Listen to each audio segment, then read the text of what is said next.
Why do undisciplined children suffer? So let's work backwards. If your child went into, okay, I'm just going to put in an actual story here. We had somebody come into our house and not a fault of the child, but they were jumping in the couch. They ruined our golf cart and they were climbing into our curtains. And the mom kind of just looked at that and be like, oh, don't do that. And so, when our children don't know how to act appropriately and accordingly without the boundaries necessary, people are not going to want them around. So it's not obviously the child's fault, but as parents, if we don't know the ripple impact of an undisciplined child and we're not aware that, that's not okay, then we could cause undue suffering to our children simply because we're not aware of it. Because we don't want somebody around that doesn't listen to us, that doesn't, respect the rules of the home, that can't act appropriately. And that's the reality. So it reinforces the fact that your children are not likable, not wanted, and it could wire into their subconscious conditioning that, people are not good. It's not that people are not good. It's just that they weren't behaving appropriately. And now somebody sort of didn't want them around. And what I typically see is that the parent is unaware of that negative behavior and the ripple impact it has on the child. And they're like, oh, don't do that. And it's sort of almost weak about the importance of boundaries and discipline. And then they grow up and they have no self-awareness that how I act actually equals people's reaction towards me. And so if I'm not disciplined in the way I communicate myself, if I'm not disciplined in the way I actually do things, how you do anything is how you do everything. I tell my children all the time, and they don't like it because my son I asked him to do a routine, my 15-year-old son, and I said, he was telling me what his schedule was for the day because it was summertime and we're just sort of starting this new schedule. And he's like, I'm going to just tell it to you. I was like, no, you need to write it to me. And he was sort of not very happy about the fact that he needed to write it, but he knows that's the standard. And so he gave it to me and I could hardly read it because it was sloppy handwriting. So I said, I'm sorry, but I need you to redo this. And they don't like that. And it's a real fight to try to enforce discipline with our children of how to do things well, how to honor our word, how to communicate, with respect, how to be polite. But it's a worthy cause because if they are not disciplined with themselves and they're unaware of the ripple impact of their undisciplined life, they could wake up one day and realize, why can't I keep a job? Why can't I keep a relationship? Why can't I make enough money to actually take care of myself or my family? Why do I not have friends? Why am I not lonely? And when we're not disciplined with our thoughts, we're not disciplined with our behavior, it creates a ripple impact in how we do anything. It means that maybe we're not disciplined with how we make our bed. And then all of a sudden it trickles into how we take care of our house. And then how we take care of our house then trickles into how we take care of our children. And then the house is a mess. When we're not disciplined with money, then because we don't know how to hold ourselves accountable to thinking about, this is what I'm spending, this is how much money, and this is what I need to make sure I return back to my parents with a receipt, whatever the boundaries are, then one day they're going to realize, I don't have enough money. And I can't, get groceries for myself. And now I'm in a job that I don't like. The layers of impact when an undisciplined child compounds into an adult who's undisciplined and therefore is incapable of unleashing their highest potential to the world, not because they're not worthy of it or that they're not called to it, but simply because they lack the skill set and the discipline necessary to actually achieve their highest and best self, to unleash their call. As a business owner, I don't want to hire somebody that is bare minimum and is not disciplined and organized. As somebody who, employs a lot of people, I already don't want that part of our team. Now, it's not just me. A lot of people, not just in business, but in other fields and profession, we want somebody who's disciplined, who honors their word, who's committed, who's not sloppy with their work. And it begins with the foundation in our own home. And It is a battle. I will tell you, it is an uphill battle for me as a mom, especially a mom of 8, where I'm constantly holding them to a standard, holding them accountable, almost to a point where I want to make sure I don't ruin my relationship because I'm always raising the standard in our home. And I'm selling them and saying, if I don't teach you this, then you are going to graduate from this house not having the depth of discipline necessary for you to achieve the depth of your call. It's that profound, actually. But a lot of times we're too tired and exhausted as moms, or we're, number one, unaware of the ripple impact of it. And number two, we don't have this, the awareness and the skill set to think of the compounding ripple impact of an undisciplined mother and an undisciplined life. And then also, because maybe we are undisciplined ourselves, every part of our life is also struggling. So we're drowning, which means that in our brain, it feels like being chased by a lion. That's actually what stress and overwhelm feels like. It feels like you're being chased by a lion, only it's laundry, only it's undisciplined children, only it's a, relationship where you don't feel valued, only it's, chaos in the home. But it's, it's actually showing up in that you're constantly on defense and emotional, mental, and spiritual exhaustion.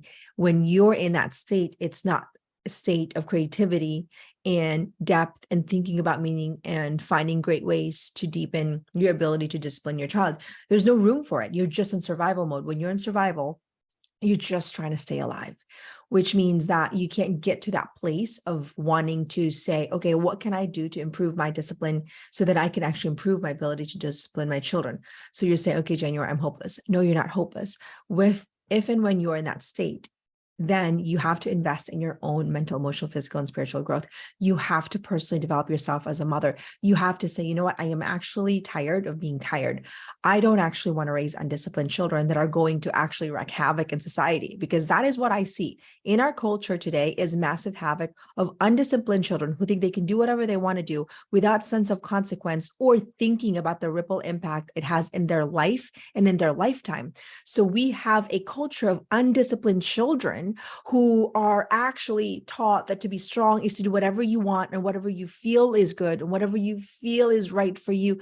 But the reality is that there is a right and a wrong. It is not good and is not right to just eat whatever we want and not have accounting of actually what's eating healthy. It's not okay to just indulge in, weekend with partying and drinking and not think about your body and how your mind is getting warped.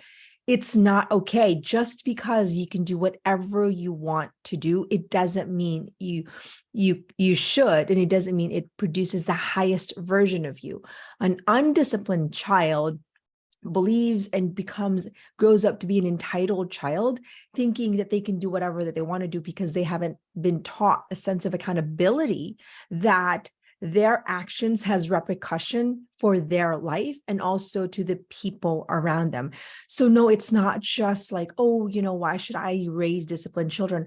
We have got to be very hyper-focused and vigilant in what it means to raise disciplined children. And I think it's sort of a reaction to two radical extremes where, perhaps 100 years ago or many, many, moons ago, our children didn't have a voice and didn't have a choice. I said so, my way or the highway.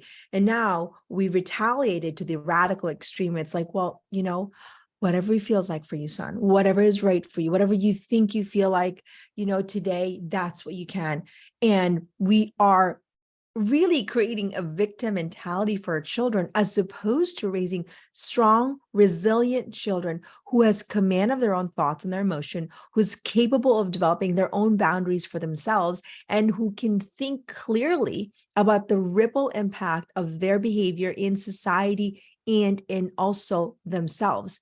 It begins with us mothers knowing exactly how to sell the best version of who they are to themselves, and modeling for them what it's like to live a life of interior and exterior discipline, which means that we're not making excuses for ourselves. It means that we don't make motherhood the reason why we can't get up in the morning, we can't exercise, we can't eat healthy, we can't manage our thoughts, we can't manage our mind, that we can't hold our tongue, that we can't achieve great things in the world. It begins with literally resisting the cultural narrative that it's not possible to live a life of excellence as mothers and as women it begins with us saying, no, I actually don't want to sign up for that January. I actually want to raise children that are disciplined, that are going to create that are going to contribute greatness to the world because they are choosing to be their highest and best self.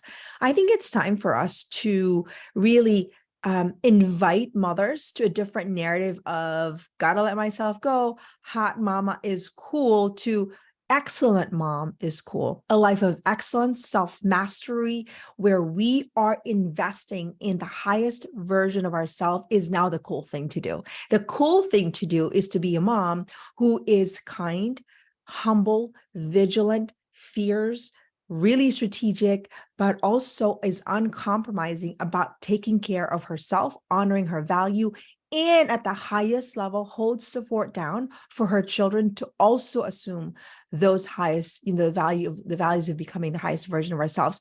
We are done with this weak idea that mothers are not capable of actually achieving a life of excellence and greatness. Yes, we are. And it begins with you making a decision that you want to achieve that life of greatness. And it begins with me saying, okay, I'm a mom of 8. It is not my excuse to not work out or eat healthy. Yes, I'm a mom of 8. I'm building a business. It is not my excuse to not manage my tongue, my mind, or develop a level of humility and kindness. It begins with me really vigilantly every single day praying, meditating, developing, strategically thinking about how I show up for myself, for my children. It begins with me having the humility to say, you know what can I learn today? How can I grow to a higher version of myself today? How can I fully live this moment today and every day with joy and freedom amidst all the different things that are thrown at me, and not believe that I am a victim to my external circumstances, or worse, to being a mother. Motherhood should be the reason we live a life of excellence, and not the reason why we should fall short of becoming the highest and best version and assume our call to greatness as mothers, because we need mothers out there that are fierce about developing their highest and best self. We need true strength that comes from vulnerability, humility, growth, and intentionally designing their life. And I think an undisciplined child creates generational havoc in their life if we do not stop that. And so an undisciplined child really begins with a disciplined mother. And that's the invitation that I have for myself. This is what I choose for myself. It might not be right for you, but I just truly believe that it begins with me, and it begins with my ability to choose a life of discipline and excellence so that I can invite them to this beautiful life where they get to become a highest and best version of themselves.